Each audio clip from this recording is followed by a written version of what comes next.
Welcome everyone to our webinar today. I want to thank all of you for joining this morning, this afternoon, wherever you are in the world.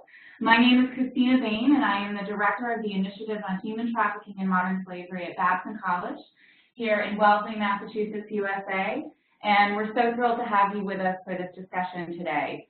Today's conversation is the second webinar in our webinar series, the Human Trafficking Organized Crime Nexus, Intersections, Vulnerabilities, and Analysis for the Private Sector.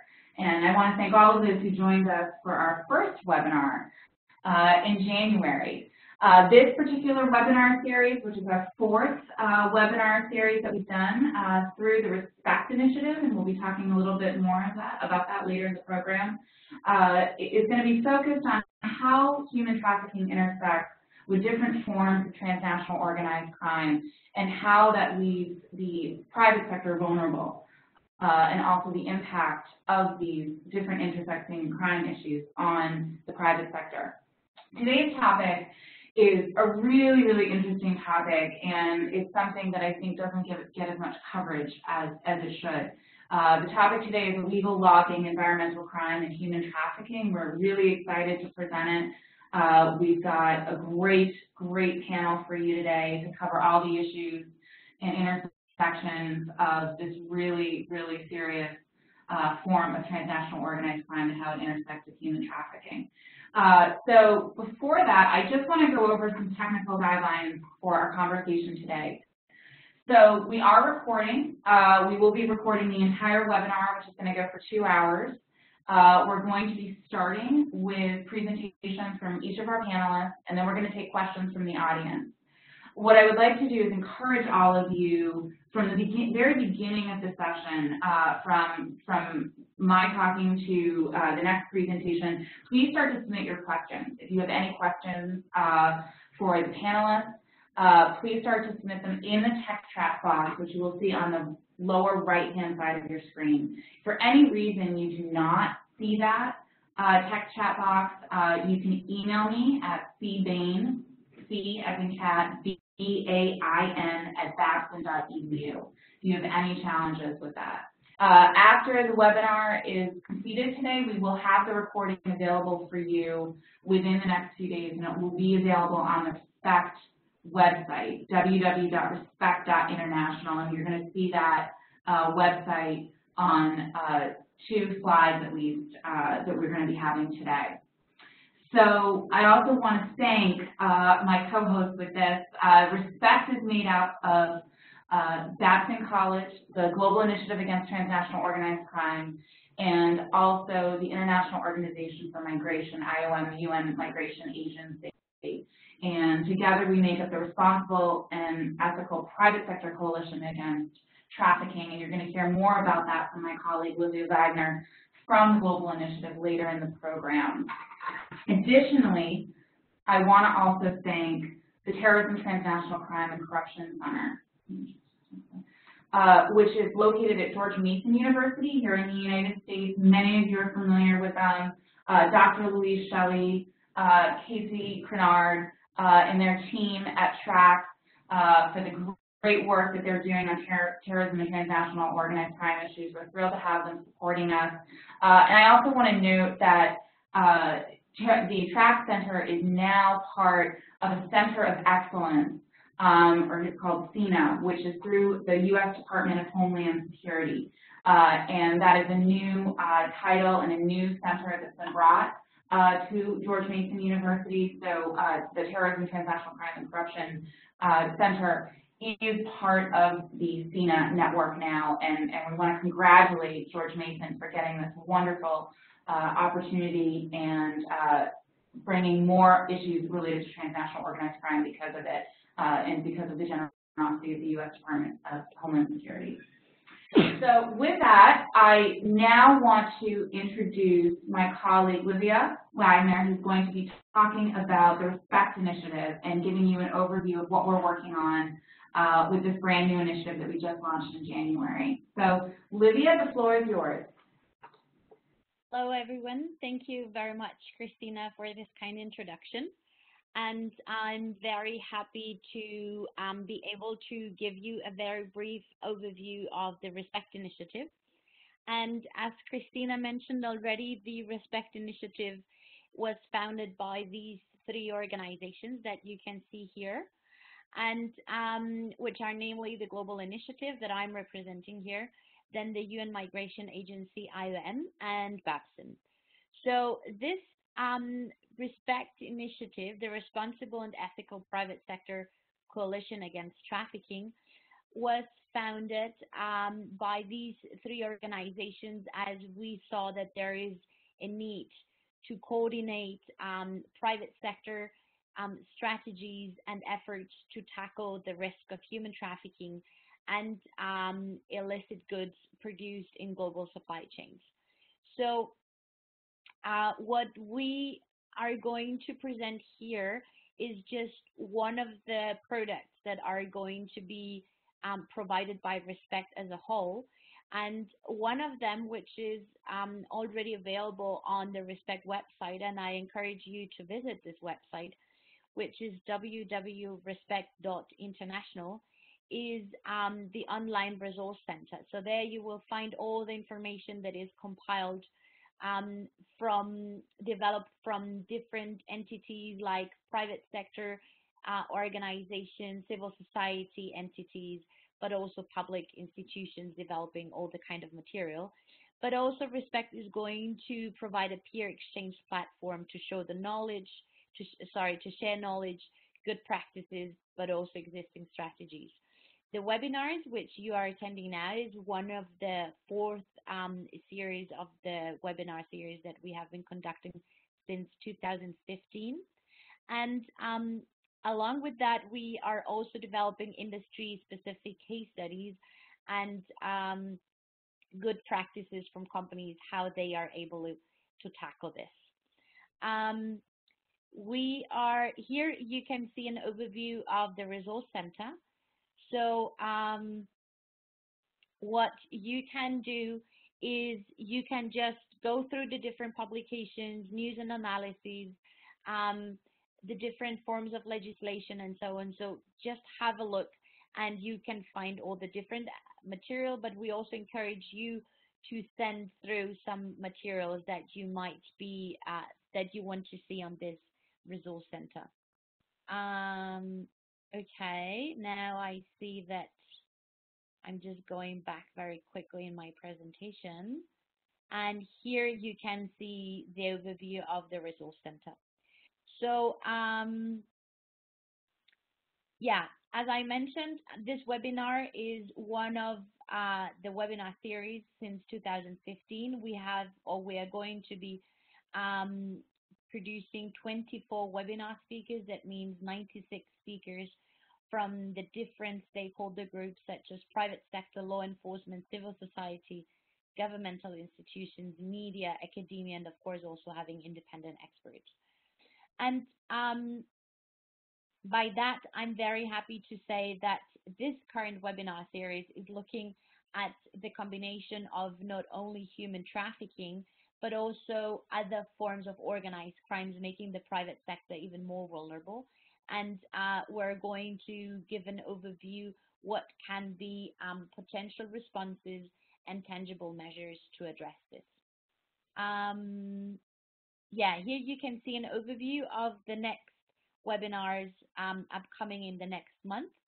So we are still having 4 more webinars until June this year. And yeah, I already thank now all the participants and the speakers, and I'm looking forward to a fruitful discussion. Thank you very much.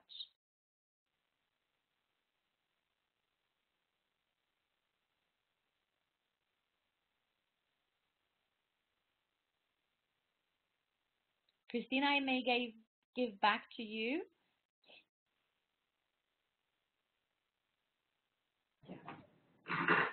Thank you so much, Lydia, and thank you for the great work that you're doing and for presenting our project together. It's just so exciting to see it launched and everything that's going on. So thank you. So I now want to go to our moderator, but before I go to our moderator, I want to just remind all of our panelists and all of our attendees that if you are not speaking, if you could mute yourself, mute your line, you will see a mute button next to your name, and with that you can just mute yourself. So when you're not speaking, if you could completely mute yourself. For the question and answer, we're going to have text only to the chat box, and then we will verbally state your question. The moderator will be managing that.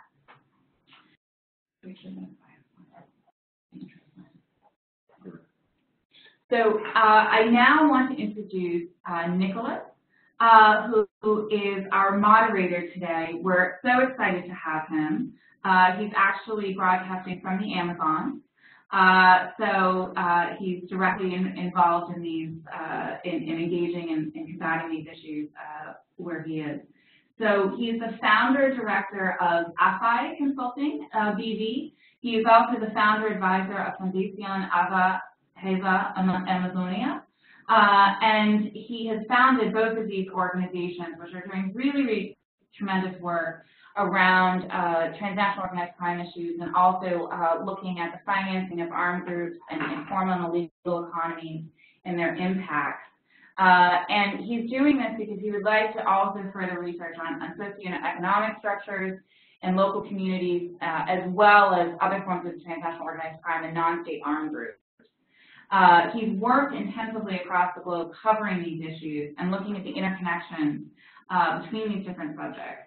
He holds an MSc in Security Studies from University College London and a BA in Political Science from the University of Lausanne with a focus on political and development economics, which was undertaken at the Copenhagen Business School in Copenhagen University.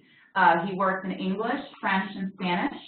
And to talk a little bit more about his consulting organization, part of the mission of it is to really understand the socio-political economy of extractive value chains. And also understanding and mitigating the role of legitimate and illegitimate armed actors and criminal groups in the extractive sectors. He also looks at artisanal and small-scale mining and its relation to local stakeholders. He's also working with communities, the private sector, government, and donors to really mitigate the negative impacts of resource extraction while maximizing the sector's contributions to people's aspirations at the local, national, regional, and global levels. Also while reducing operational, regulatory, commercial, and reputational risk for companies. In addition to AFA Consulting, he's also been the founder of the Fundación, Colombian foundation dedicated to the conservation and restoration of the Amazonian biosphere in the Cerqueda department. He is also a member of the Global Initiative Against Transnational Organized Crime, and he's working with the Global Initiative as part of his engagement towards better extractive industries. So Nicholas, we're so excited to have you, and the floor is yours to now moderate. Thank you, Christina, for this introduction, as well as of myself and the technical details of this webinar, and thank you, Livia, for presenting the Respect Initiative. As Christina mentioned, I'm currently broadcasting from the Colombian Amazon, so you'll excuse me if I'm not using any sort of video, as I'm trying to ensure that you'll hear me well, rather than hear me well. Can I move the slide?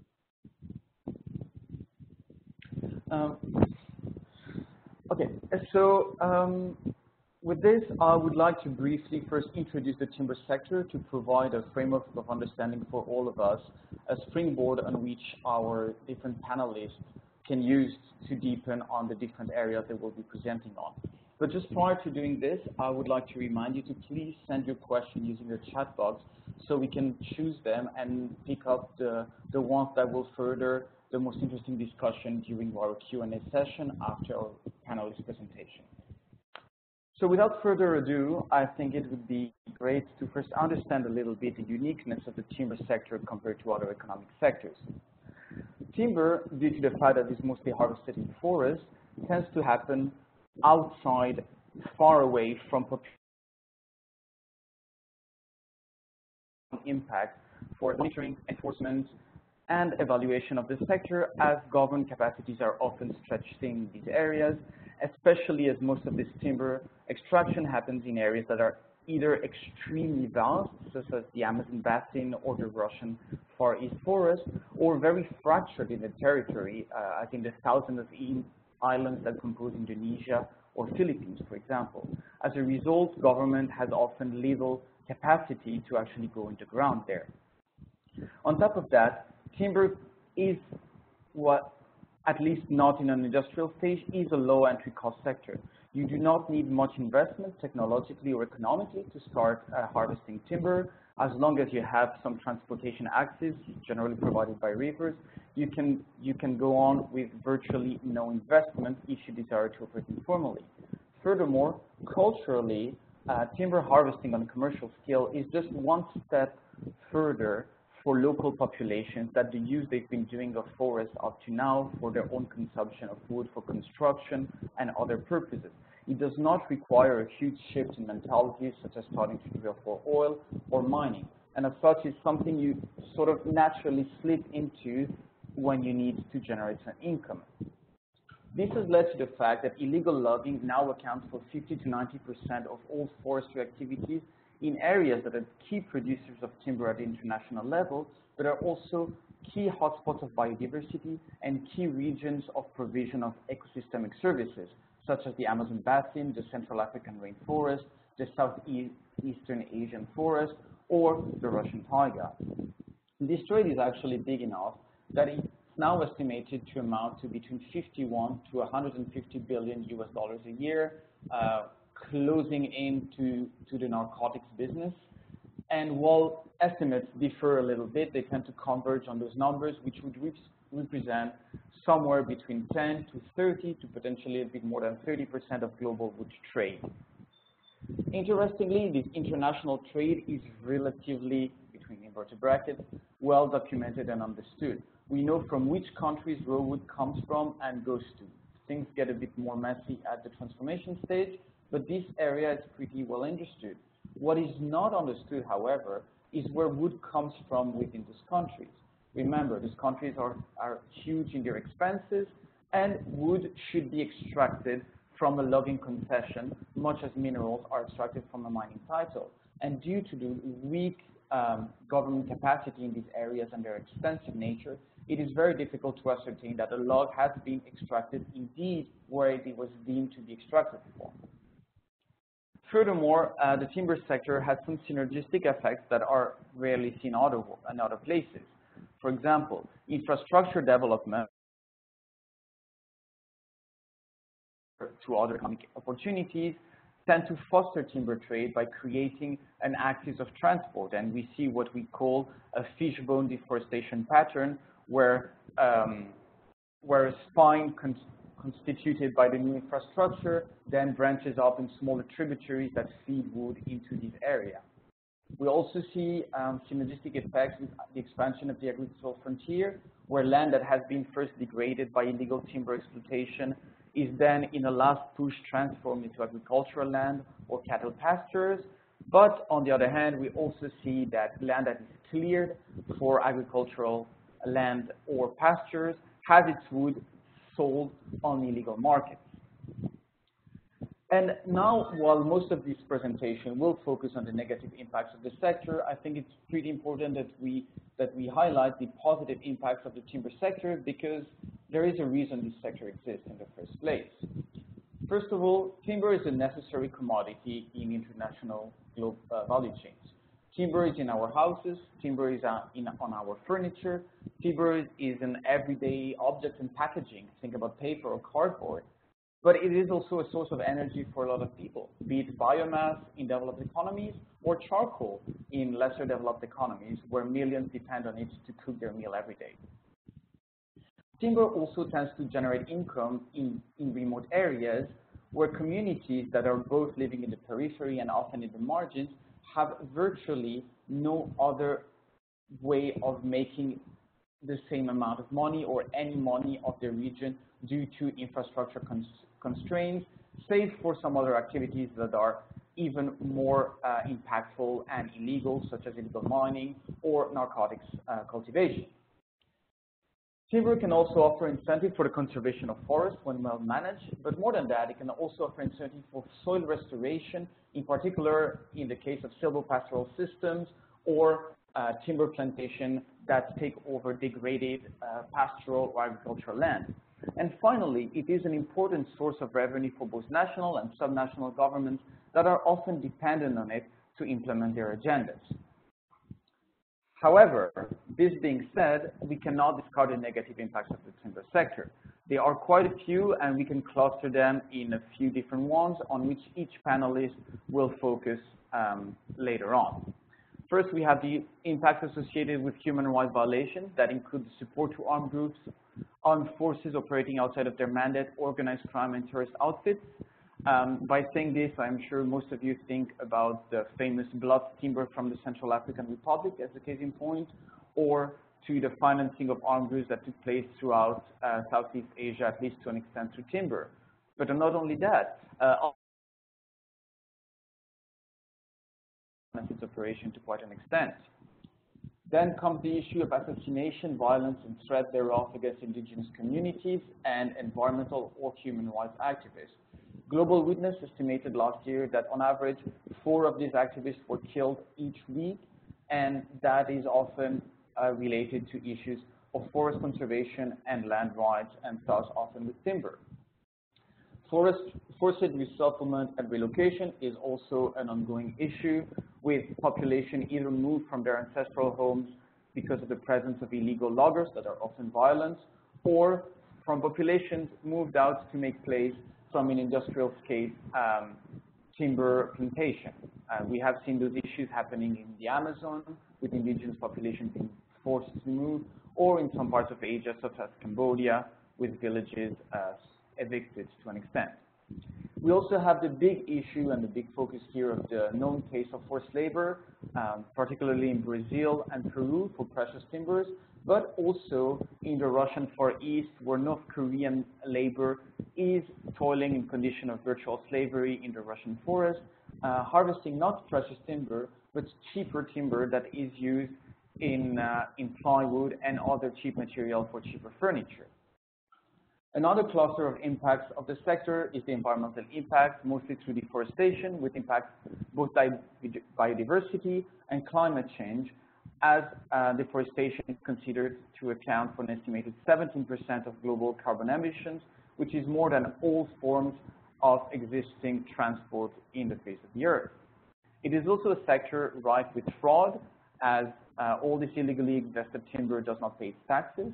It is a poster child for the lack of proper compensation. Local communities selling their timber or timber rights informally receive a pittance compared to the price of the goods on the international market.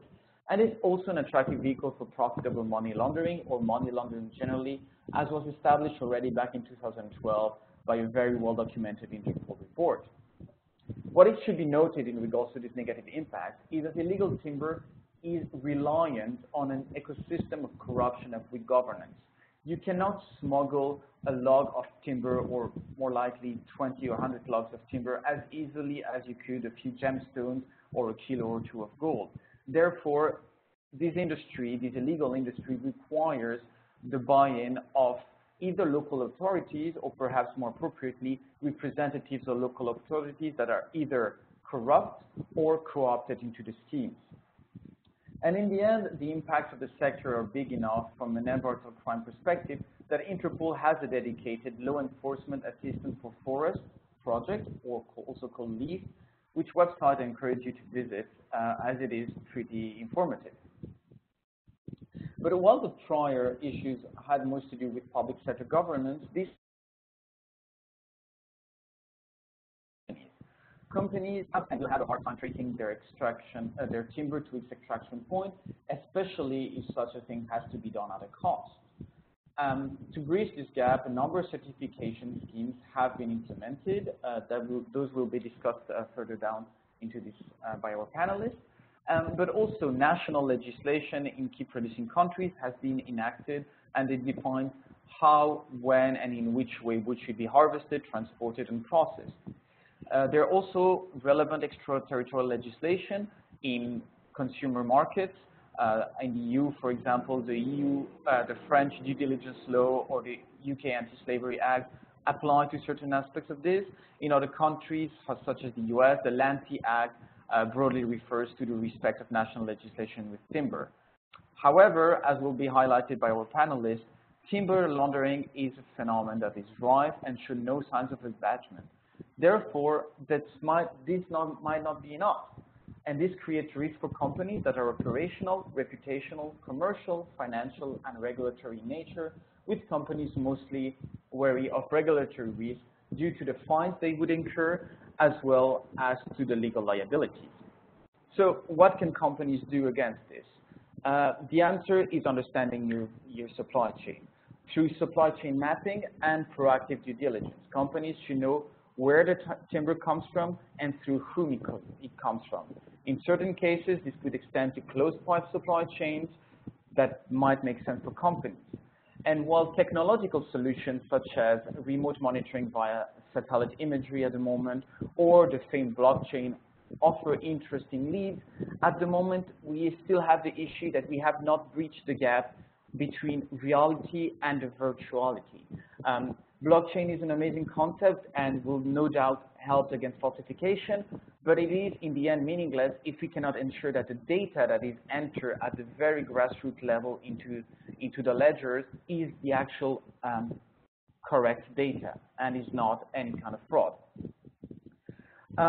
So with this, I hope I have given you a general overview of the sector on which our different panelists can build upon. So with this, I would like to introduce our first panelist, Brian Herbsch, who is the Global Organized Crime Research Lead and Anti-Trafficking Specialist at Thomson Reuters WorldCheck.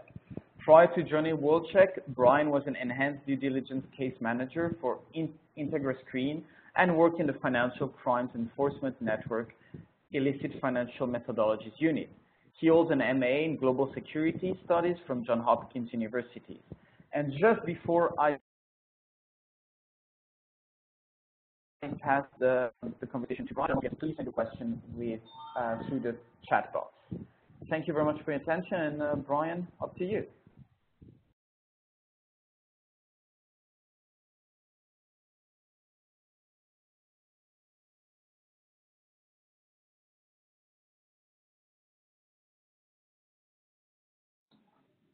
Brian, are you able to hear us? Yes, I can hear you. Can you hear me? Yes, we can. Your presentation is up. My apologies.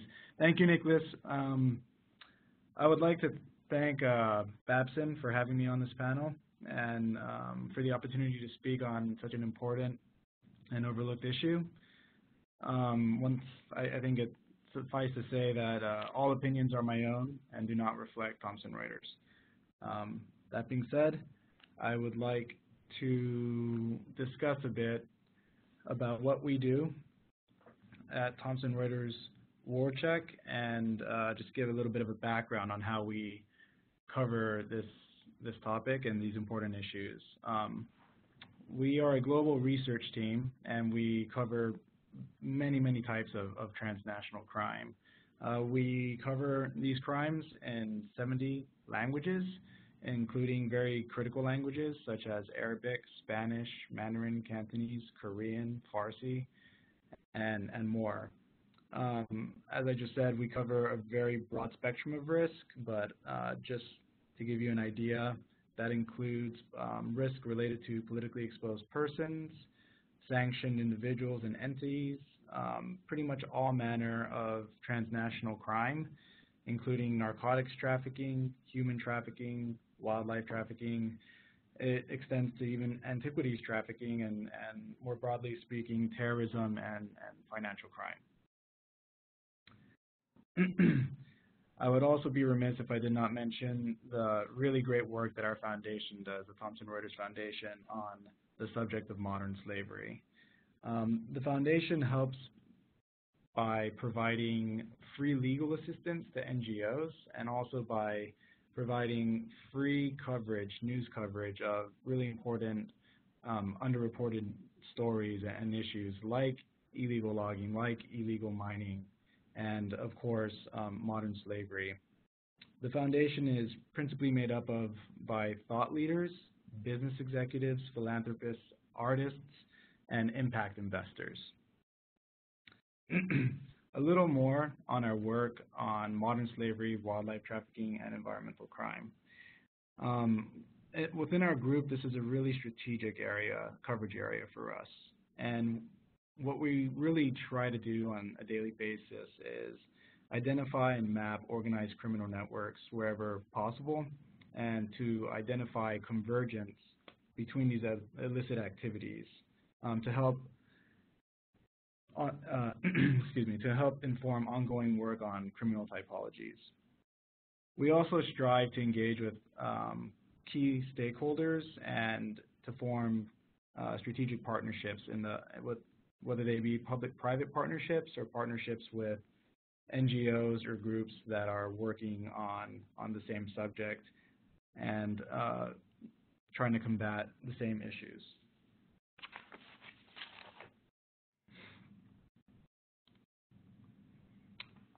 I should also point out that our work on typologies and producing expert reports and the data that we acquire, we use this to assist major financial institutions, primarily the world's largest banks, in their risk screening needs, but we also extend this to governments and FIUs, or financial intelligence units like FinTrack, Europol, and others.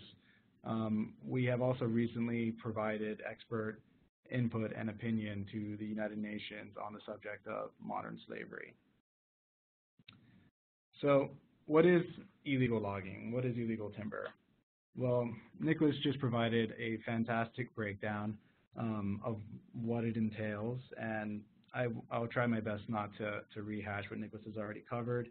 I would like to point out that illegal timber, by definition, also extends, and a lot of people don't really consider this when they think of illegal timber or illegal logging operations, but it extends to basically all wood harvested from protected areas, such as protected indigenous zones, whether they're in Southeast Asia, whether it's in the Amazon, or another part of the world where there are major timber operations. It also includes threatened plant and tree species, and it extends to the falsification of documents. So these three sort of primary points are attached to the broader concept of what constitutes illegal timber. I'd like to speak a little bit about the environmental costs and the human costs, which I know have been covered to an extent, so if there's any overlap, I apologize. But the three primary environmental costs to me is massive deforestation, the irreparable loss of biodiversity, so the extinction of flora and fauna, and then, of course, as Nicholas already mentioned, the colossal amount of greenhouse gas emissions that result from these illegal timber operations and illegal logging in general, more broadly. For example, it is responsible for 90% of deforestation in Brazil. It's just an amazing number.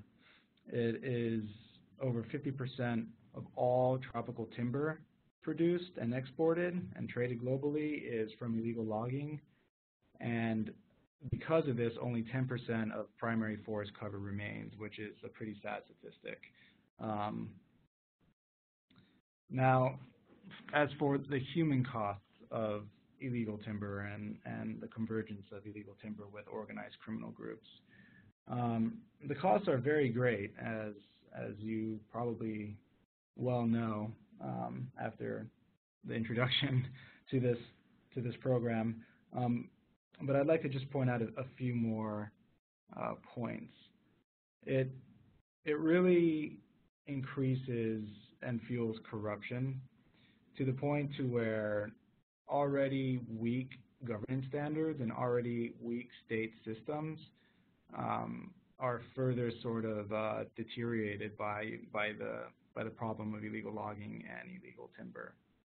It also pushes local groups and indigenous groups into violent conflict, sometimes with logging operations, sometimes with the public sector, and then oftentimes with obviously loggers themselves, and sometimes even the state.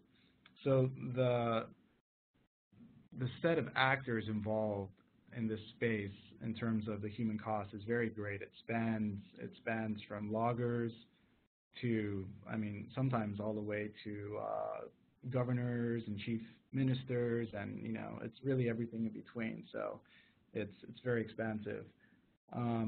As Nicholas already pointed out, the cost to human rights and environmental activists is unfortunately very, very high, and from the last I read on this, it's actually only increased. It hasn't decreased, unfortunately.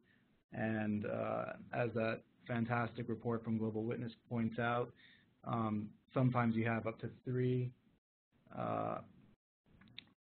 activists being killed a week, which is just an incredible number when you think about it over the course of a year. The human costs also extend to modern slavery, which is an umbrella term that covers human trafficking, more broadly speaking, and forced labor. So why does it matter?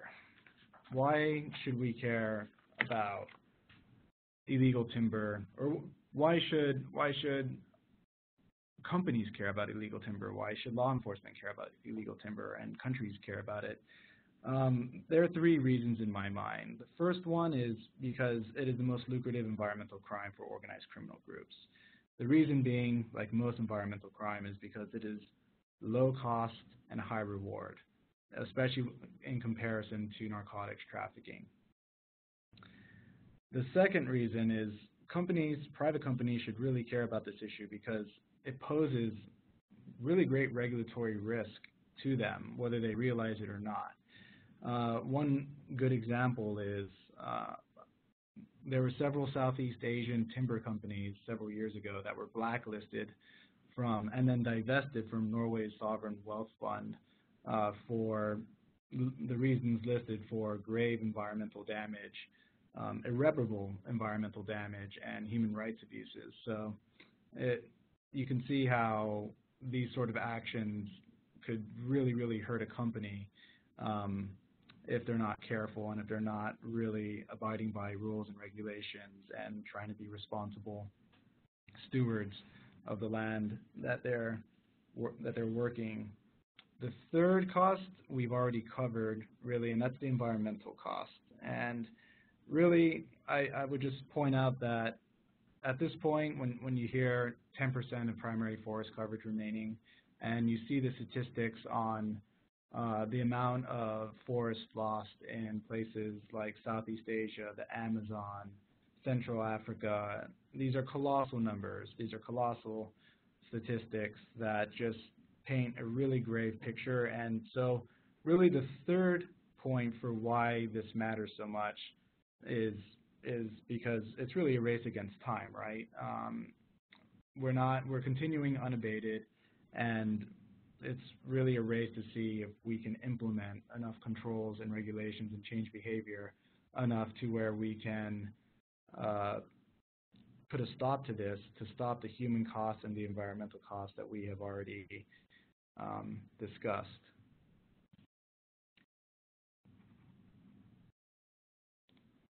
Here we have a graphic produced by the Environmental Investigation Agency that I love. It's very simple, very to the point. On the left-hand side, it shows the different ways in which timber can be illegally logged and then laundered. And in the center, you have the processors, and it shows the shipping, distribution to what ultimately is a global timber market, right? So big box retail stores and builders. On the left, you can see several pretty common ways to launder timber. One is mislabeling timber as another species. Maybe it has, through government regulations, maybe that species is allowed, has a higher amount that you can log, or another very common method is the mislabeling on official documents of how much timber can be logged in a timber concession. So basically, they would say we have this much land and we have this much timber, and they would conflate it. They would inflate it and say it's much more than it really is, so that illegal timber can then be pushed in. And once it reaches a sawmill and the sawmill signs off on it as being part of a legal concession and playing by the books, then by that point it looks legal to the eyes of a buyer, a supplier to maybe another company. So it's very easy for illegal timber to enter the legal timber market.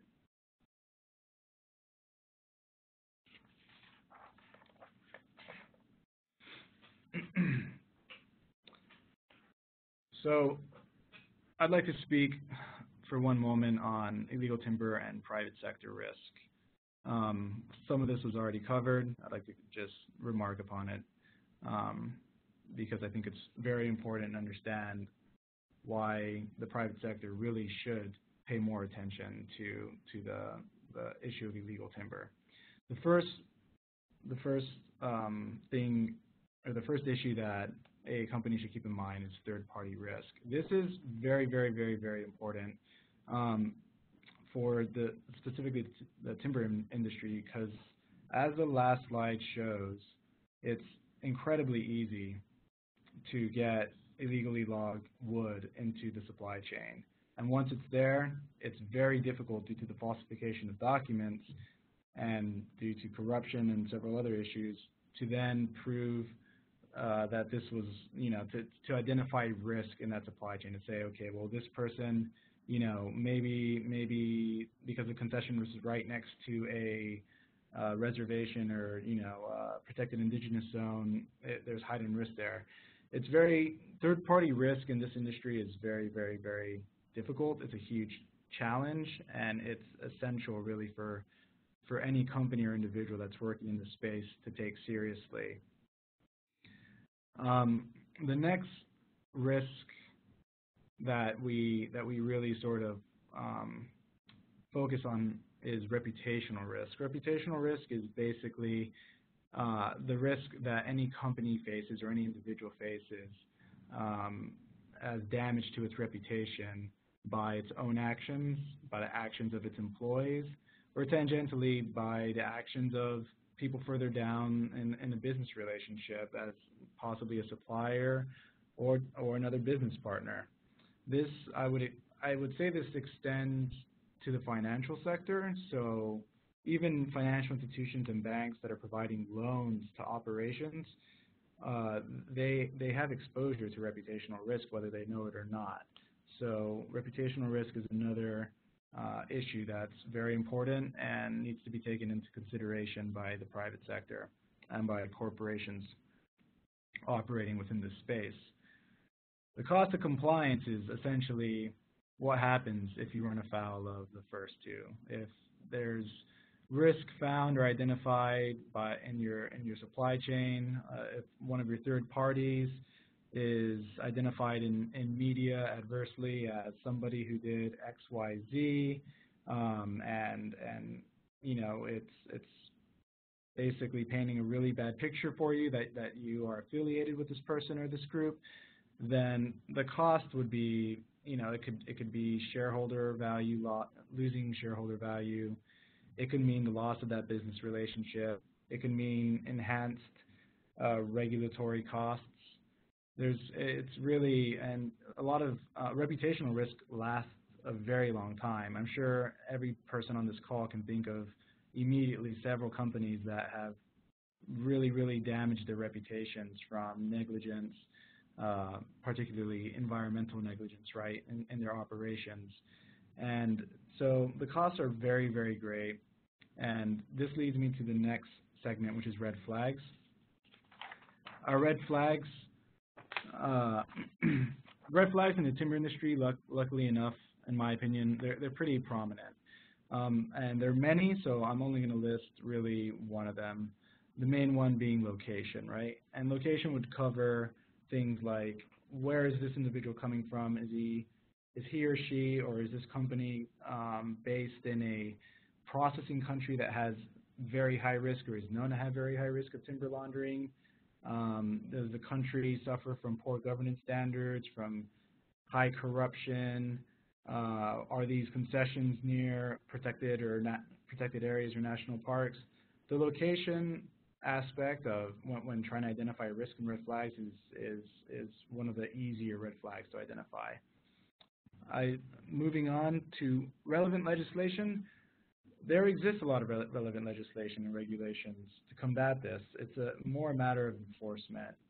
That being said, in order to comply with and avoid reputational risk and third-party risk, you must comply with existing national and international regulations. So I have a list that I've included in the slide deck for everybody's benefit, and I also have a list of red flags included in the slide deck as well, which you'll see in a second. And finally, ultimate beneficial ownership. This is a key point. This sort of gets to the crux of the issue, right? This ties in third-party risk, reputational risk, and everything else, and red flags. Basically, if you don't know who you're really doing business with, if you don't know who's ultimately benefiting from a business relationship, it's too much of a risk to not take into account, right?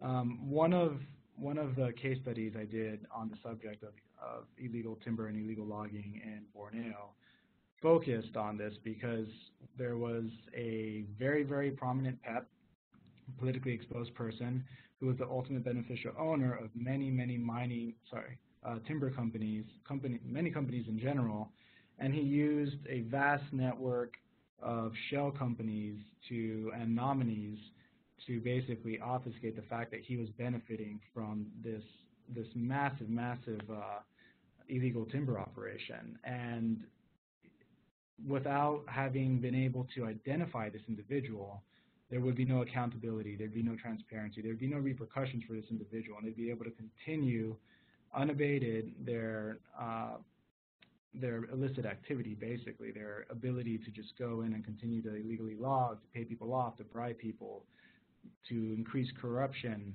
and to maintain power. So really, ultimate beneficial ownership, without solving that and without being able to identify that, there will always remain a measure of risk. Finally, I would just like to point out that even though, and I do agree with Nicholas, solutions such as blockchain technology within the space, they're still very, very, very nascent. Brazil does have a lumber exchange which has adopted this technology, and I think it's a step in the right direction, and I'm really hoping that we can see these types of exchanges reach the national level, or possibly first the state level within the larger producing countries, and really get some really great sort of case studies on these exchanges to see if they're working, if they're not working, what can be improved. But I think it's a really interesting way to combat laundering in general, not just for timber, but also for illegal gold, for gems. Basically, I think it's a great, it could become a great tool, if not a defining tool in the fight against laundering of all types, and the ability to increase transparency and establish provenance. Thank you very much.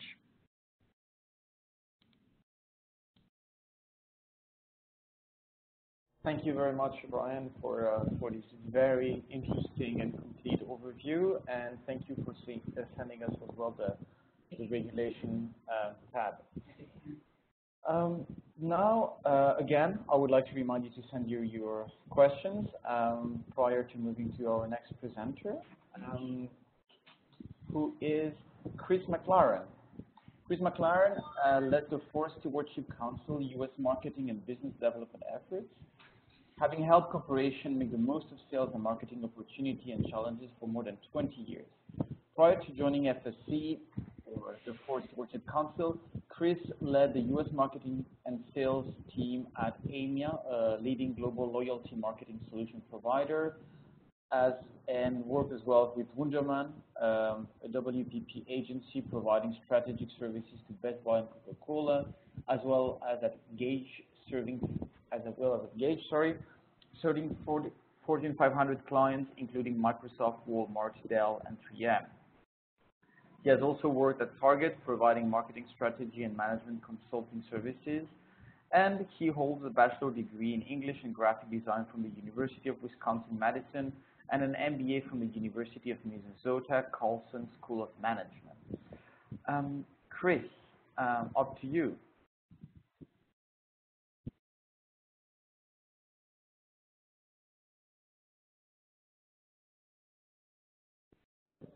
Chris, please unmute for your presentation. Thanks.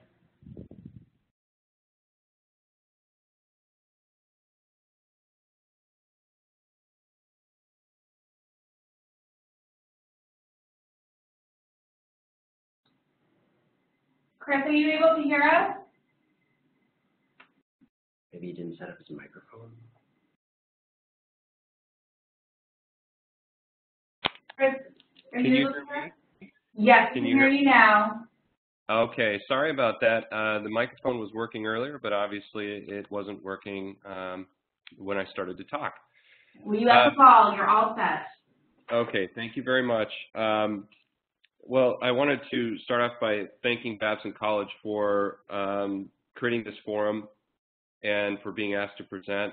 It is an honor to present on this subject and to represent FSC as a part of this panel. So I'll start out by talking a little bit about FSC. We were established in 1994, and we are the world's first forest certification system. Forest certification system is a market-based conservation tool to promote responsible forest management and trade around the world. FSC is the most rigorous standard available, and it ensures that forest ecosystem values and the workers and communities that depend on them are protected. We are in our 20th year, and as FSC has grown in its effectiveness and its prevalence in the world, it's given rise to other certification schemes. However, FSC is the only one that has broad support from environmental and social non-governmental organizations, including WWF, the National Resources Defense Council, the Sierra Club, Greenpeace, and many others. And today we have approximately 500 million acres of forests in 84 countries managed to FSC standards. And these include boreal, temperate, tropical forests that are owned publicly, privately, and by communities. One of the things that sets FSC apart is the fact that it is an open, democratic system. It operates somewhat like you might imagine the United Nations works. It has representatives from 3 separate chambers: environmental, economic, and social. I've provided a few examples of the types of organizations that are represented in our membership on this slide. You can see that it includes some of the NGOs that I've mentioned under the environmental column. It also includes many members corporate members in the economic chamber that I'm sure you're familiar with as brands and companies. And under the social column, you'll see several organizations, including trade and labor unions, community Native American organizations, and groups such as Amnesty International. So I'll just mention briefly that FSC certification is designed to ensure the integrity of forest-derived products by certifying the organizations that are involved in the creation and sale of those products, all the way from the forest to the consumer. So in the case of building materials, furniture, or print materials, you will see that every step in the supply chain requires certification. These are the on-product trademark labels that are used to denote FSC certified wood-derived or forest-derived products. As you can see, there's a few different types, and these labels are how consumers can identify products that are FSC certified and thus derived from responsible sources. I'll talk a little bit now about FSC and its impacts. We are a growing influence in the world. As I mentioned earlier, the certified area now is actually just over 200 million hectares worldwide. But you can see also that there is a greater level of influence in the northern hemisphere than in the southern and tropical areas of the world in terms of certified forest area. And we'll talk a little bit more about the implications of this and how that tends to play out in regard to the topic that we're discussing today. On a positive note, forest management certificates continue to grow over time. You can see over the last couple of years how our worldwide number of forest management certifications has grown. Now, this is really the meat of the presentation that I wanted to give, which is what FSC is doing in regard to illegal logging and some of the challenges that we face as well. As Brian and Nicholas have already mentioned, illegal logging is a massive industry. It does account for, by probably the same reference, 15 to 30% of all the timber traded in the world. It does threaten and compromise the health, safety, and livelihoods of the communities that live in and near forests for the reasons that, as I said, Brian and Nicholas have already kind of outlined. It also undermines the legal sector by depressing prices, and it contributes to national and global insecurity by spreading corruption, funding regional militias. These are very persistent and difficult problems, and I will speak more about how FSC tries to address them. Also, again, don't want to repeat over much, but clearly illegal logging is responsible for a number of negative environmental effects, as shown here and as previously discussed. And it is the most prevalent and persistent in tropical forest areas worldwide, which is particularly troubling for an organization like FSC because tropical forest areas also tend to be the areas where the highest conservation values exist.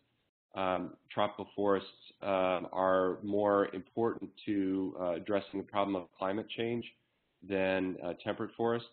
And so we have more to gain by protecting them and more to lose when they are degraded or lost. Going back to the positive, FSC has been found by third-party peer-reviewed studies to do a number of positive things to confront the problems of illegal logging. It mitigates forest degradation. It protects biodiversity and wildlife habitat better. It is more effective in halting environmental degradation, particularly where law enforcement is weak and local support is lacking. And certainly that's an area of issue that has been touched on by the other presenters. FSC does increase inclusiveness. It has been shown to do that and give more power to workers and communities where it is present.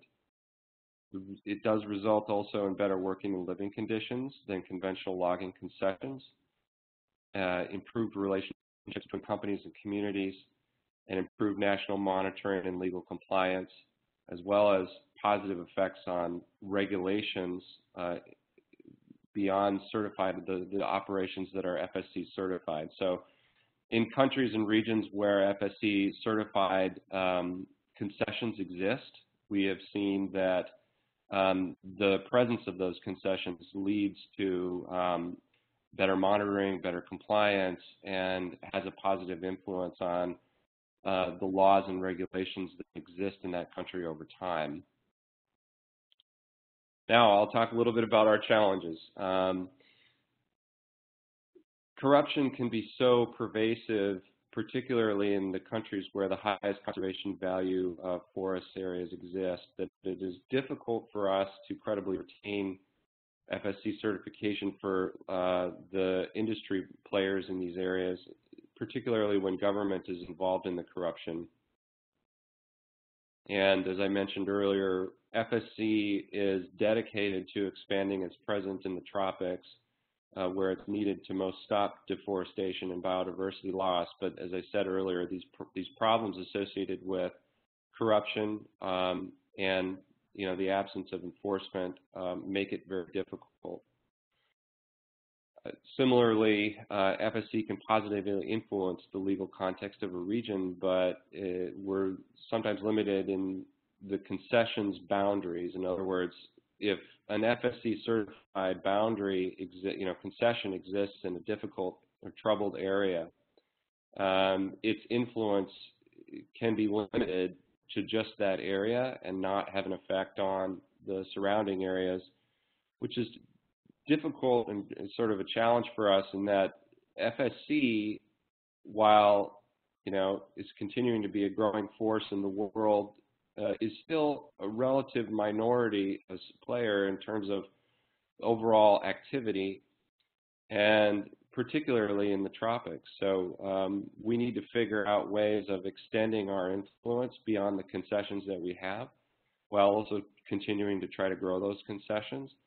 And we note that it's very important for us to work in conjunction with other tools and actors.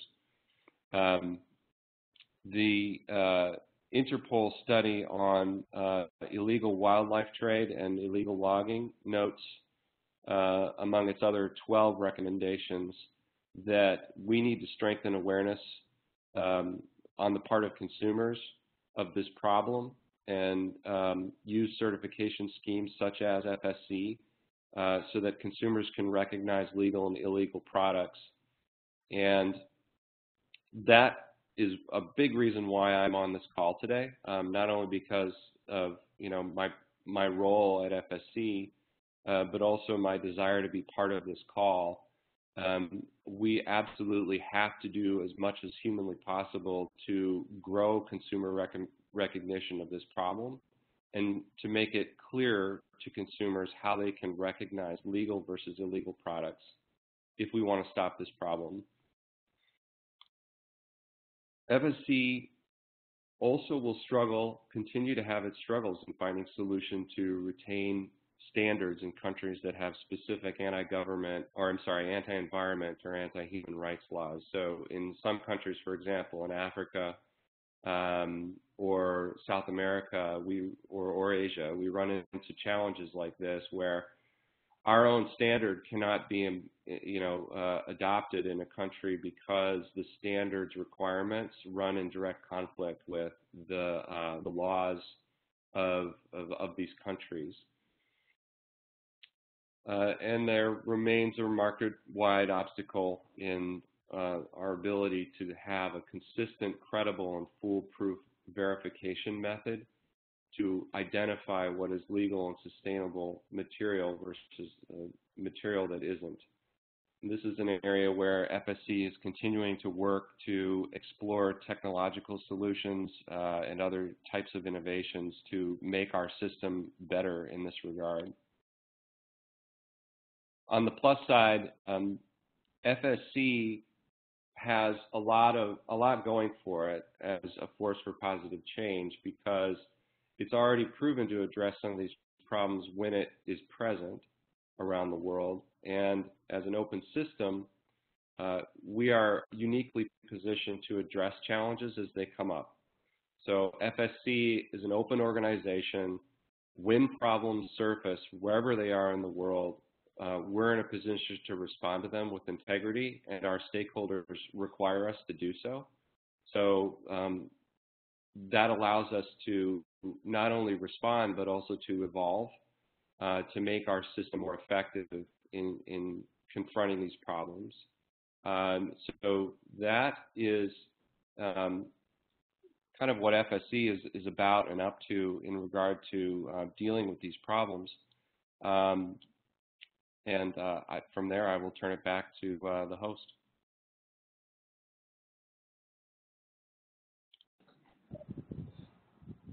Thank you, Chris, for this very thorough presentation of FSC, its local implication, its global reach. Very interesting, and I'm sure it is of interest to everybody here.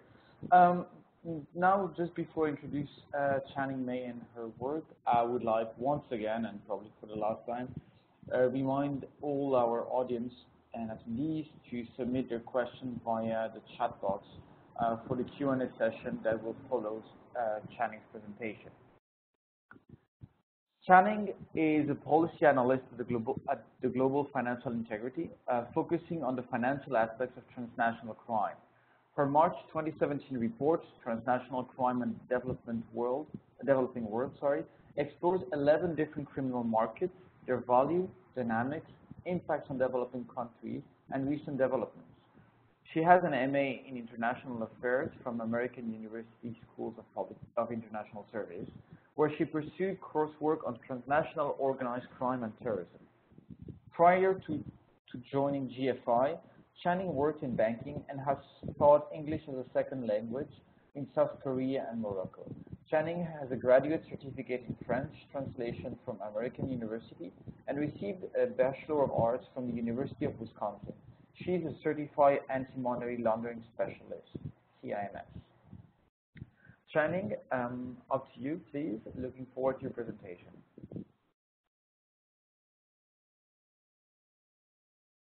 I'm May, and like Nicholas said, I'm a policy analyst at Global Financial Integrity, where I focus on the illicit financial flows related to transnational crime.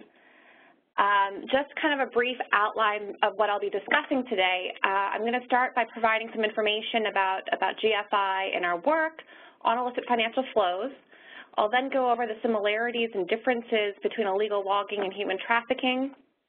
Next, I'll discuss the convergence of the two crimes, and lastly, I'll provide some final thoughts. So Global Financial Integrity, or GFI, is a Washington, D.C.-based NGO which produces high-caliber analyses of illicit financial flows, advises developing country governments on effective policy solutions, and promotes pragmatic transparency measures in the international financial system as a means to global development and security. We began and continue to focus on the impacts that illicit financial flows, or IFFs, have on developing and emerging countries, in particular the ability to mobilize domestic resources. We estimate that every year, roughly $1 trillion flows illegally out of developing and emerging economies due to crime, corruption, and tax evasion, more than these countries receive in foreign direct investment and foreign aid combined. We also work on IFFs related to transnational crime and sub-state violence, and have developed a proprietary risk assessment application called GF Trade that enables customs officials to determine if imports and exports are priced outside typical ranges for comparable products.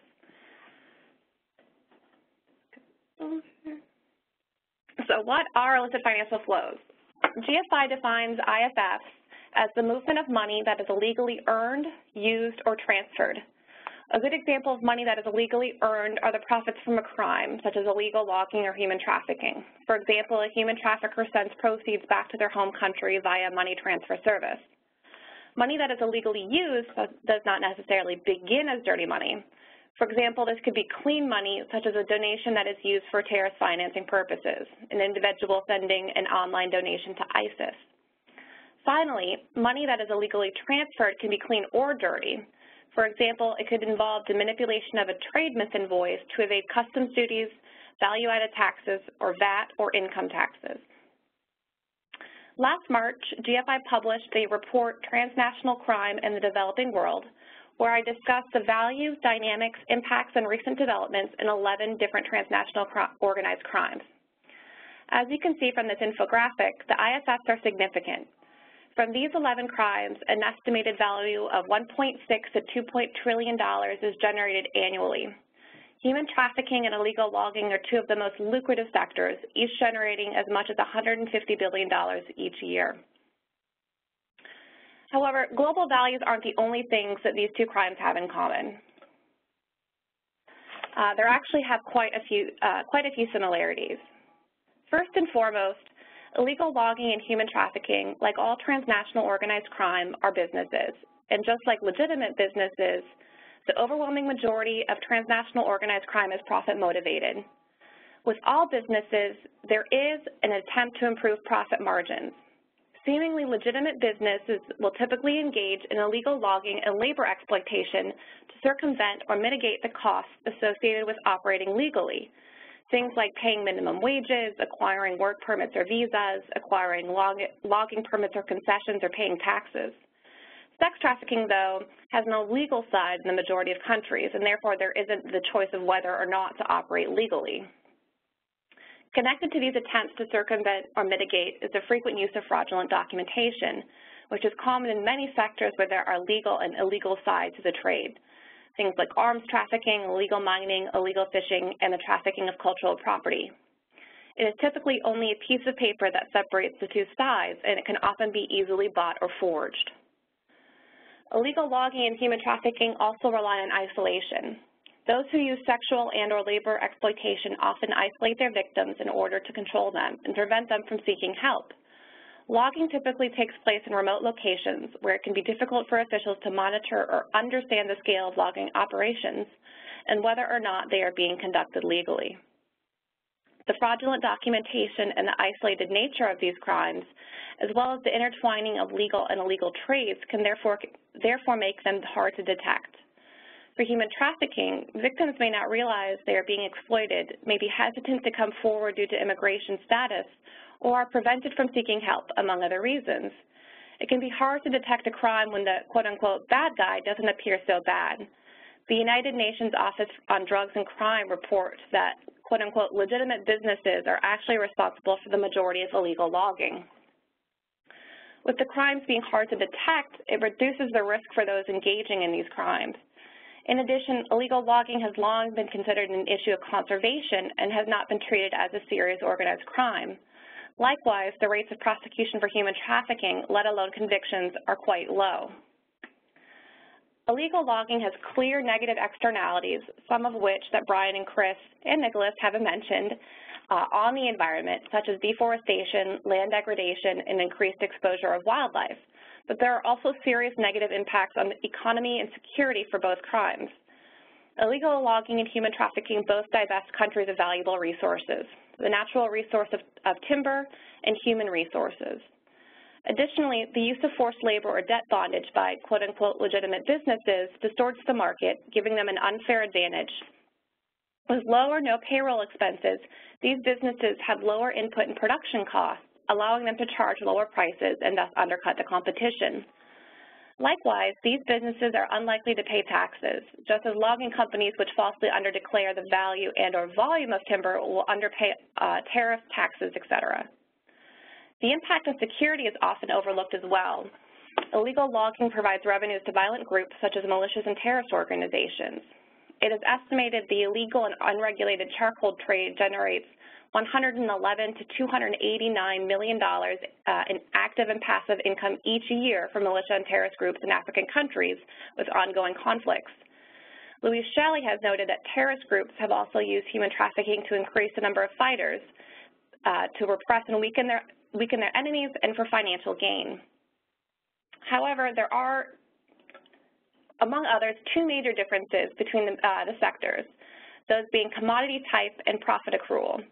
I just want to say that it is difficult to talk about human trafficking because the commodity in this aspect is an individual. So please remember I'm talking just in purely economic terms. So saying that in economic terms, humans would be considered a durable good, which is a user could sell or use a good over and over, unlike a commodity such as timber or drugs, which is a non-durable or soft good, which is consumed after one use. As such, participants' profits often accrue differently between durable and non-durable goods. For most non-durable goods, like timber and wildlife, the greatest profit is earned by those in the middle of the supply chain, particularly when the goods move internationally or intercontinentally. For a durable good like humans, the final holder typically earns the greatest profit as they are able to use and or exploit an individual multiple times. There we go. There we go. So there is definitely a convergence of illegal logging and human trafficking, both for labor exploitation and sexual exploitation. As logging camps are often in extremely remote locations, there are few sources for loggers and camp workers to obtain necessary items such as food, water, medicine, and clothes. Illegal logging operations may sell these items at exorbitant prices, and workers will be forced to borrow against their future earnings, pushing them into debt and debt bondage. Individuals, particularly women, are drawn to work in logging camps, often promised well-paying jobs as camp cooks. However, these women end up in very vulnerable situations, often the sole woman in an extremely remote camp, where they are expected, coerced, or forced into prostitution or sexual slavery. So some final thoughts. First, we need to truly recognize illegal logging and all environmental crimes as transnational organized crimes. There is still a strong tendency to view these crimes as issues of conservation, and this is a huge mistake. Environmental crimes generate significant criminal proceeds, and the activities and proceeds have serious environmental, economic, and security impacts.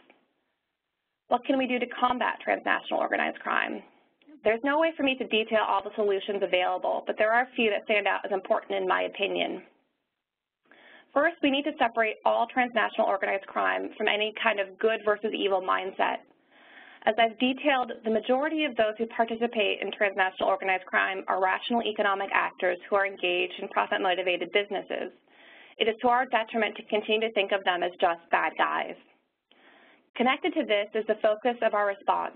If these actors are engaged in profit-motivated crimes, part of our response must be profit-oriented. There has always been and continues to be a strong, narrow focus on the commodities and actors involved in these crimes. However, to overlook the motivation for these crimes is a big mistake. The global community, public, private, civil society, and more need to work together to improve the collection, analysis, and sharing of information related to illicit financial flows. This will help us develop better typologies and red flags and increase our ability to curtail these flows and crimes. I, as well as Global Financial Integrity, views transnational organized crime as a systemic problem, and we need to look at the systems that are used and abused to perpetuate these crimes. One of the principal systems used is the international financial system. Linked to this is the role that the United States can play in combating transnational crime.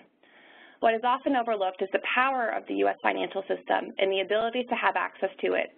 We should explore what special measures can be taken against foreign jurisdictions, foreign financial institutions, classes of international transactions, or types of accounts that are used to launder money connected to transnational organized crime. We should also consider how we can increase our engagement in crimes that may not occur in our country but do use our financial system. For example, in a recent study that will be published in the coming months, we look at the illicit financial flows related to the illegal trade in great apes. And we find that though a transaction may take place between Guinea and China, the transaction is in U.S. dollars and does touch the U.S. financial system, giving us jurisdiction over the crime. It's up to us to decide whether or not we want to participate or prosecute these kind of crimes. To wrap up, I would like to thank Christina Bain of the Initiative on Human Trafficking and Modern Slavery at Babson College, as well as the webinar series co-host, Global Initiative Against Transnational Organized Crime, the International Organization for Migration, and the Terrorism, Transnational Crime, and Corruption Center at George Mason University. Please feel free to email me with any questions, check out the report, and check out our website online. Thanks.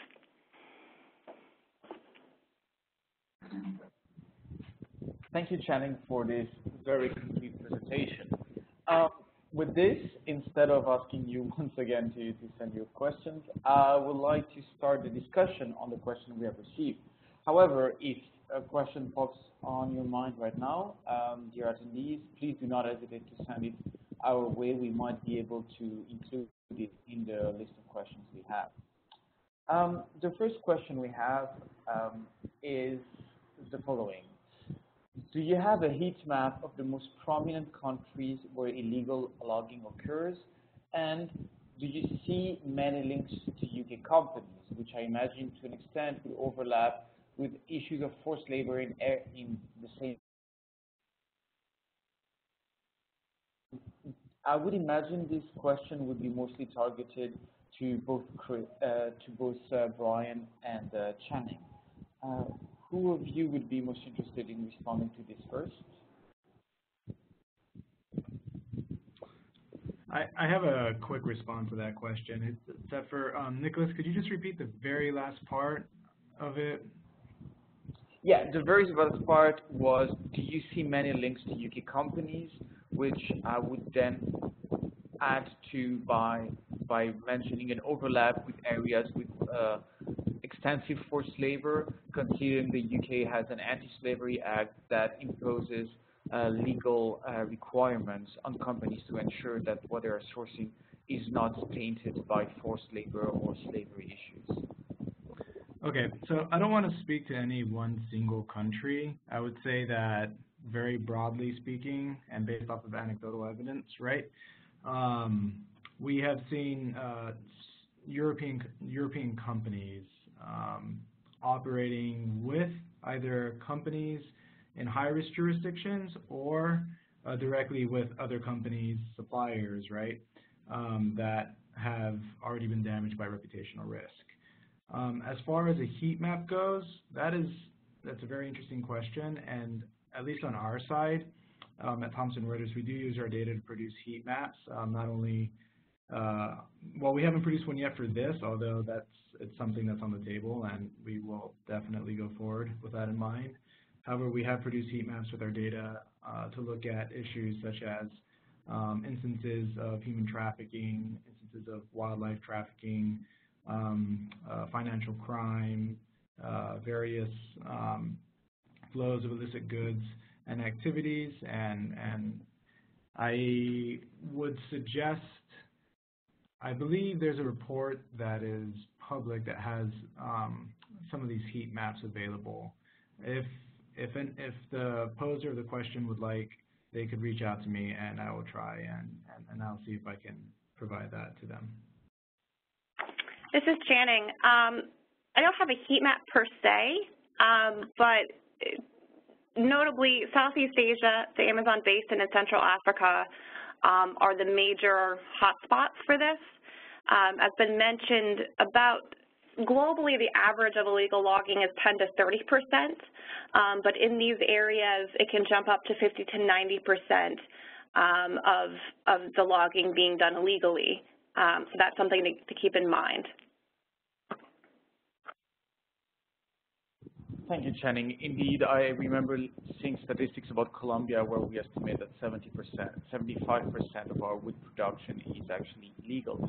I just complement the heat map section by mentioning that while it's not a heat map of illegal timber, we do have a resource that I will post on the chat that looks at forest cover change at the global level.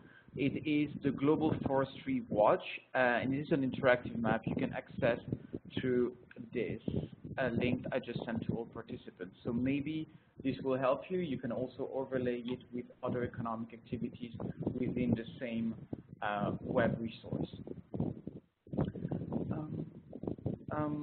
And perhaps we'll then connect it to this. I would like to know if, Chris, would you have any comment regarding the issue regarding heat maps where you as FSC have an issue with illegal logging or particularly difficult operating conditions, perhaps?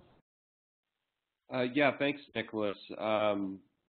I would suggest that the best way to understand how this works is to consider source regions as, Amazonia, Central Africa, Russia to some extent, Indonesia, Papua New Guinea. These are places where illegality and sort of sourcing of illegal materials is occurring.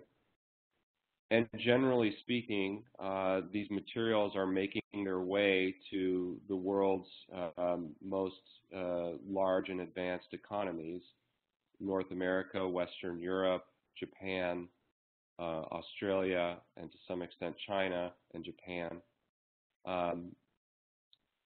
so if you're sort of trying to visualize the problem, I guess that would be one way of trying to summarize the issue.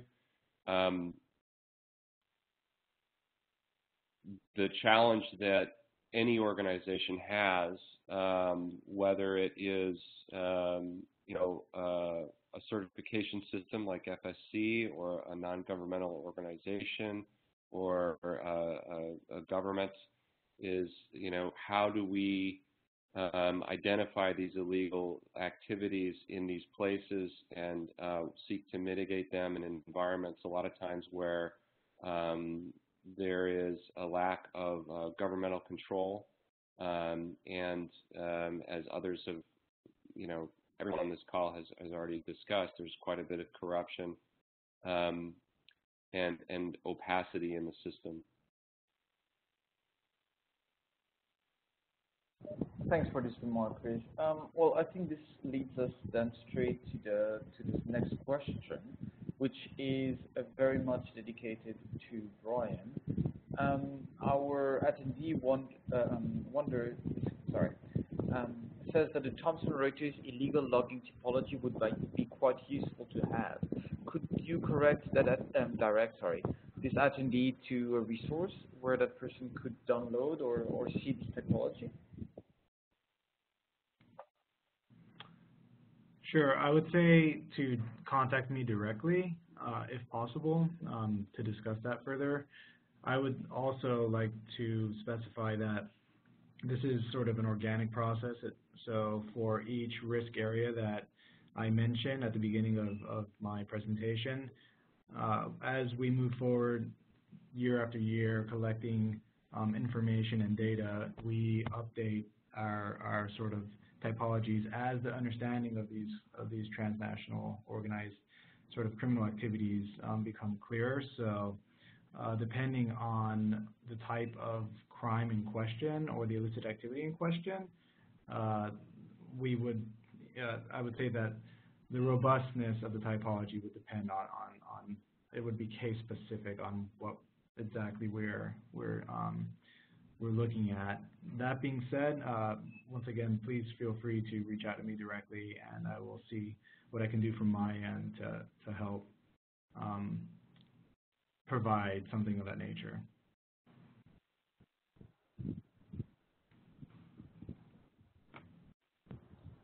Great. Thank you, Brian, for these comments. And please get in touch with him, whoever asked the question. I do believe that he will be able to help you. A follow-up question we have is regarding the role that whistleblowing laws like the U.S. Lazy and Pulling Corrupt Practice Act can play in combating illegal timber trade.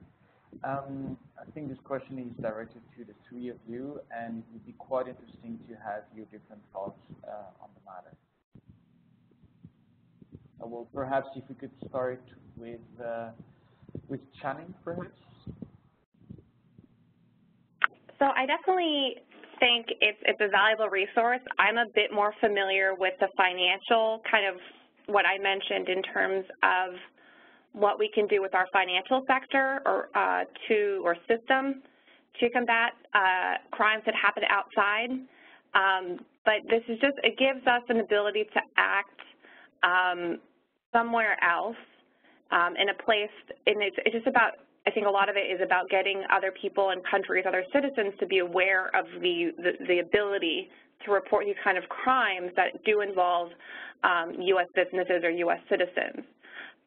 So that would be my comment on that, is there needs to be better awareness about the existence of these laws and how they can impact foreign nationals.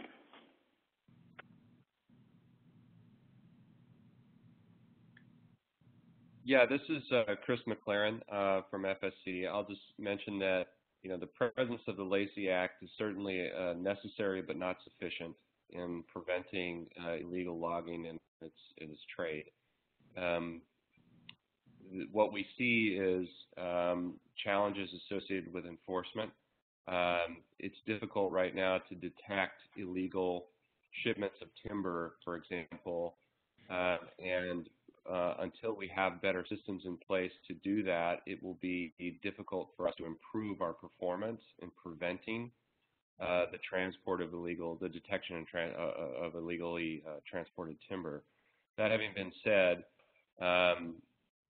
we have successes we can point to where illegal shipments have been detected from places like the Amazon or the other at-risk areas that I mentioned earlier. And in response to the detection of those illegal shipments, companies that were responsible have been held accountable to those things. What we would like to see is an increase in that type of detection and response. And I would just piggyback on what Chris was mentioning. The legislation's there, the regulations exist, right? On one of my slides at the end, there's a table and it lists most of the relevant timber-related regulations globally. So the EU's, the Lacey Act, Australia's. So as Chris already mentioned and Channing already mentioned, a lot of this is, and as Nicholas, I'm sure you know because you're on the ground seeing this, a lot of this is an enforcement issue, right?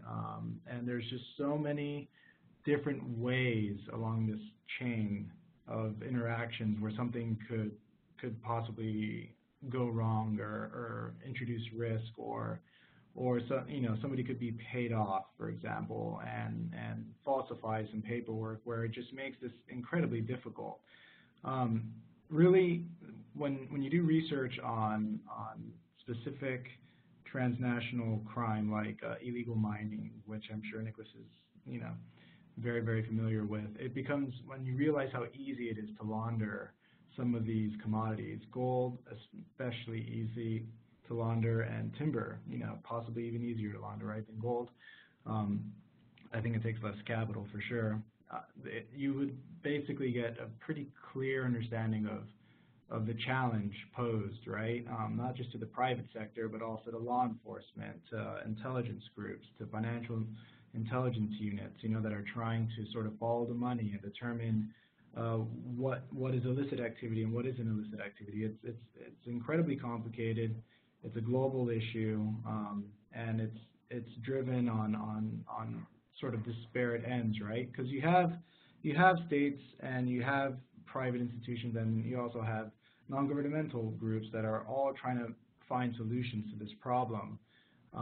But the reality is, and I think I lean very sort of closely in opinion of Channing on this, is I really believe that from a financial standpoint, right, if you bring in private companies and you tell them, listen, there are regulations in place, right, and the data sharing between groups is improving, and basically saying, I'm sorry, I didn't know this, isn't going to suffice. The fines are going to be huge. Companies can go out of business. Shareholders can be hurt. Reputations can be hurt. So really what it comes down to is being able to find these pressure points, right? These sort of very unique places within this broader problem where real action can be made and applied for real results. And right now, I'd say over the last couple of years, as Chris mentioned, we've seen these results sort of bear fruit, right? With exports from Peru that have been captured, and companies have been fined in the United States. Companies are being investigated in Europe, and Southeast Asia, in particular, I would say a lot of focus on Southeast Asia and South Asia and the timber problem there. So really, it's this is, and I'm sure the three panelists and Nicholas, you've seen this. The laws exist. They're robust enough. It's a matter of viewing this problem correctly. This is transnational organized crime. It's driven by profit. People are driven to this by profit, not by ideology. So if it's driven by profit, how can we disrupt that? How can we identify that? Apologies for the long-winded answer. Thank you, Brian. I'm actually just going to take the advantage of the occasion as well to piggyback on your comments regarding implementation. I think that many of you that are attending this session virtually from region of exploitation may be aware of, but maybe of the others that are more northern based, to put it somehow, is we are talking about enormous expanse of territories. And I'm going to take just right now the case of Colombia, a region I know well. We have here a devolution to environmental authorities to issue logging permits, essentially. And those are not our ecosystem or department-based in some region. But the one that's looking at the Colombian Amazon is an organization that is overlooking an area that is the size of Kenya, the entire country, and is staffed by 55 people in total who have about 10 different attributions. One of them is the issue of logging permits and legalizing the wood. Furthermore, within this same area of Colombia, it can take you 8 days each way to get somewhere by boat. So we're talking about distance and areas that are often hard to reconcile for many policymakers used to actually having a functioning infrastructure. And this is the case of Colombia, where both administration and infrastructure is much more robust from experience than Central Africa, for example. So we really are in the biggest issue on my side, and I concur to that quite an extent with Brian, is there are good laws. Those laws are useful, but the implementation on the ground really is the difficult part. On this, I'm just going to jump to the next question then, that is specifically tailored toward Channing, which is whether you could speak about the best modalities to capture data and or qualitative information on the connections between illegal logging and human trafficking. And if I could ask you, Channing, to be quite brief, we have one last question to fit in there, and I think this is quite an interesting one as well. Sure. So I think one of the main issues is there's a lot of information out there that's being collected by a lot of groups that are working on the ground, but it's just not being shared. Like I mentioned earlier, we just did a report on illicit financial flows and the illegal trading grade 8s, and I reached out to about over 100 individuals and organizations to do interviews and questionnaires, and a lot of people have either they have the information and they're able to share it once I contact them, or they aren't aware of the need to collect some of this information. And so I think that's part of the problem, is either it's there or people who are on the ground don't maybe know how important it can be for us to know little things like what currency is the transaction in. In particular, when we're talking financial transactions, it's a little hard for those outside of government to see any kind of transaction data. There is one really awesome group working out of West Africa called the Eagle Network, and they do participate in investigations with law enforcement and are able to get wire transfer sheets, they're able to get bank information, and they're able to find out information to give a better view on how the transactions are occurring, who's involved in the transactions, what banks are being involved in the transactions. And I think collecting this data could be extremely helpful in coming together with some of these typologies. And I would love to see this, particularly, in typologies for money laundering that just really don't exist for any other crime besides drug trafficking.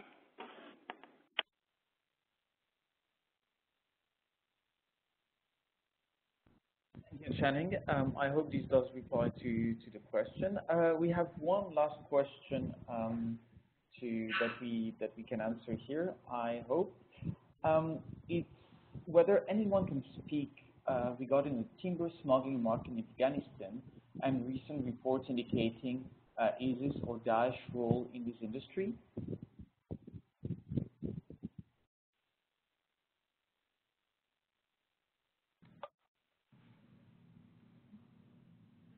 If I may, I would say that the data we have collected thus far, and I would actually have to go back and see what's been collected since the last time I looked at it.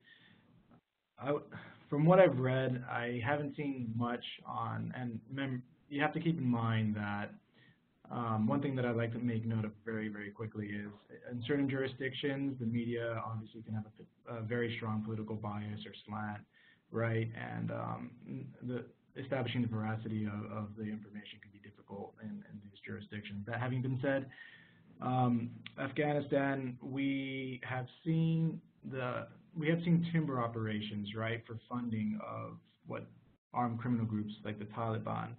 Now, off the top of my head, to say that this funding has gone to ISIS or Daesh, I have not seen anything concrete enough or of good enough quality that, you know, I would say with any certainty that that's happening. However, we have other people within my group, my specialist group, that focus specifically on terrorism and the convergence of these crimes. So if you reach out to me directly, I can try and get more information for you on that.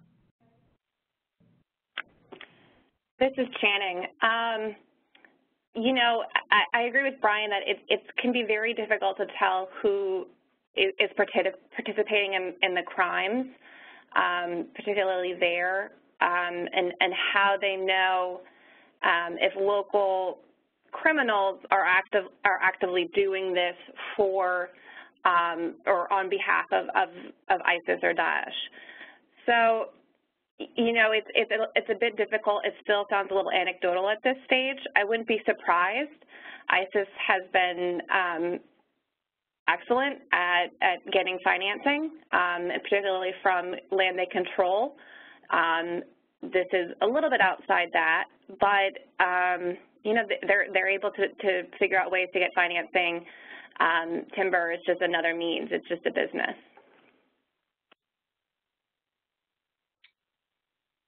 Hi, this is Chris. I'll just mention that, you know, leaving aside the question of where the money is going, it's clear that over the past 30 years, Afghanistan's forest cover has decreased by about half.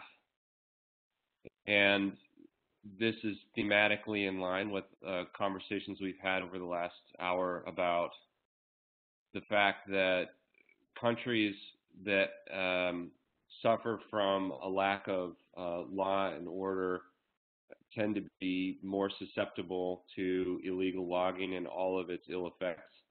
And regardless of where the money is going, you know, corruption, the complicity of the local authorities, et cetera, is present in the problem that we're talking about.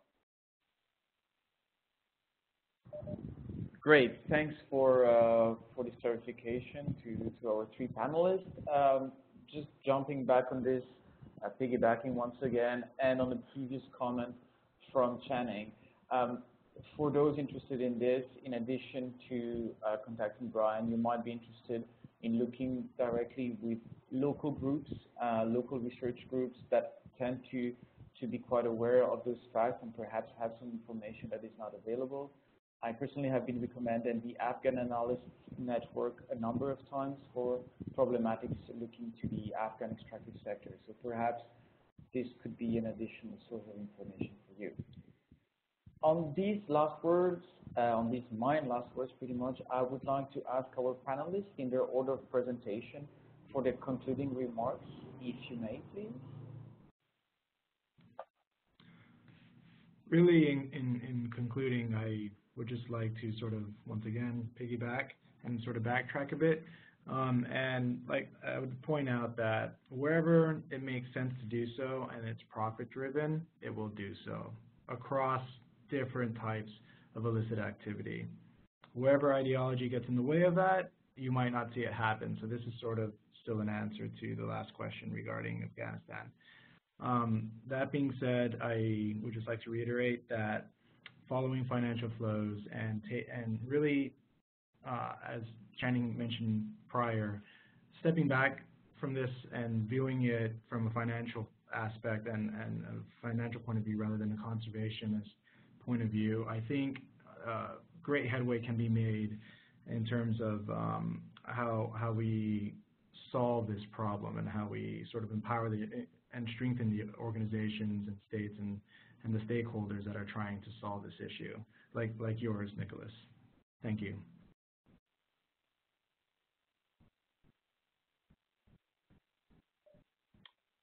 Hi, it's Chris. I think I'm next. I think the contribution I'll make in the conclusion is that we need to strengthen consumer awareness and corporate awareness through this certification such as FSC. That's the role that we can play so that recognition of legal and illegal products can happen. And this is especially important for wood products that include the largest share of import-exports of tropical wood, as well as to CITES-listed species.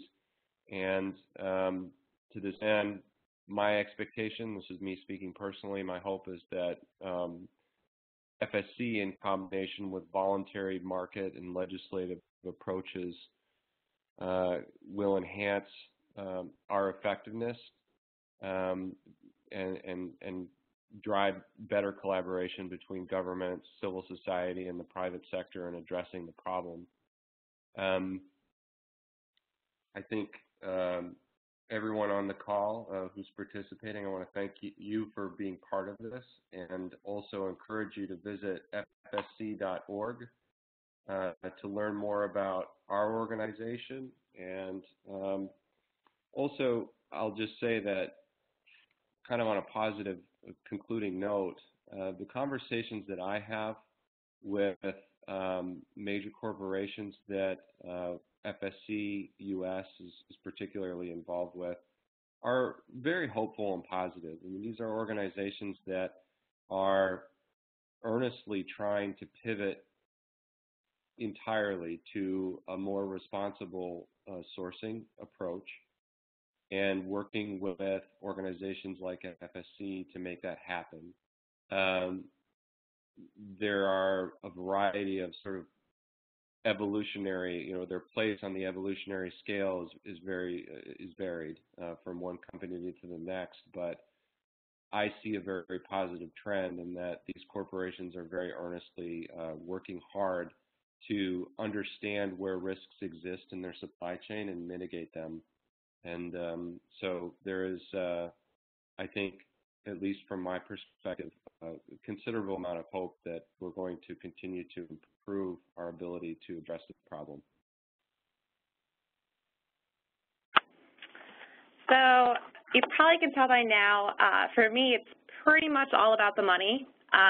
There's definitely the importance of paying attention to commodity and actors, but I think following the money, understanding it, and using it against organizations or criminal actors has been woefully underused. It's estimated right now that we seize, of all the money laundered globally, so this is a couple of $1 trillion each year, globally we seize less than 1% of that. So that's a huge, huge loss in terms of how we're able to combat transnational crime, let alone illegal logging or human trafficking. So I think we really need to change our mindset. It can't be this good versus evil, thinking about groups, a la The Godfather. We need to look at a transnational, organized criminal group as a business. We need to think about what I would do to shut down a business. How would you shut down Apple? What would you go after? And you need to think about, what really drives these crimes to happen, and it's profit. So we have to think about the profit-oriented response.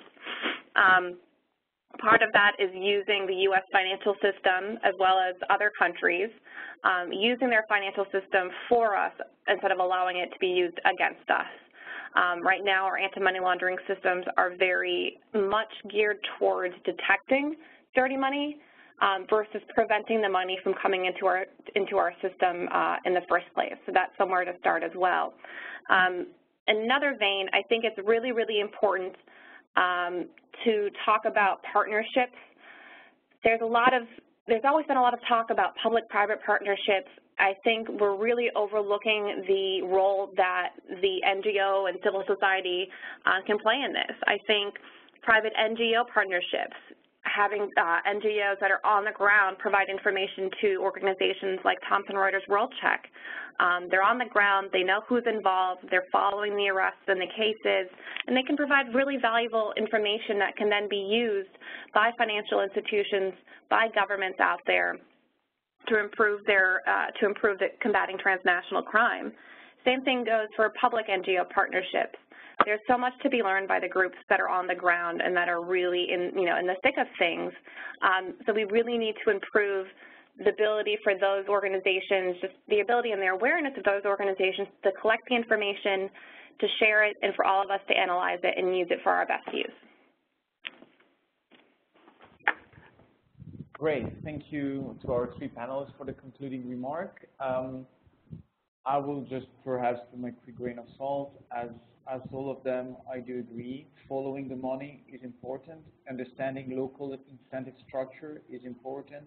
And making use of local information and capacity is important for the public side. For the private side, understand your supply, understand the red flags, and understanding the risk is equally important. On that note, I would like to transfer the mic to Chris of this very interesting webinar. Again, thank you to our three panelists and to the RESPECT initiative as well as its partners. Thank you so much to all of our panelists for just an extraordinary conversation today. I know I've learned so much. I'm already getting some emails about how terrific the presentations were. So thank you to all of you for your work on this issue and for your fight against transnational organized crime, illegal logging, and also human trafficking. I want to thank all of you for joining us today. Thank you for sticking with us, the audience, for 2 hours. And if you want to find the recording for this webinar, we'll have it posted in the next few days. You can find it on www.respect.international. I want to invite all of you to our next webinar, Human Trafficking in the Extractive Industry, where we'll be talking about mining and minerals, and environmental degradation and human rights challenges. This will be on Thursday, March 22nd from 10 a.m. to 12 p.m. Eastern Time. And I want you to make a special note that for the European time zone, because we will be on daylight savings time in the U.S., Europe will have not gone to daylight savings time yet, so it's going to be from 3 to 5 p.m. and not the usual 4 to 6 p.m. Central European time. So do tune in then. I want to thank our technical administrators here, John Florendo and Zach and Sarah, who are here with me in the broadcasting studio at Babson for their efforts today on our webinar. And again, thank you so much for sticking with us for the 2 hours, and I hope to welcome you next time to our third installment of our webinar series. Take care and have a great afternoon and great rest of the day. Bye-bye.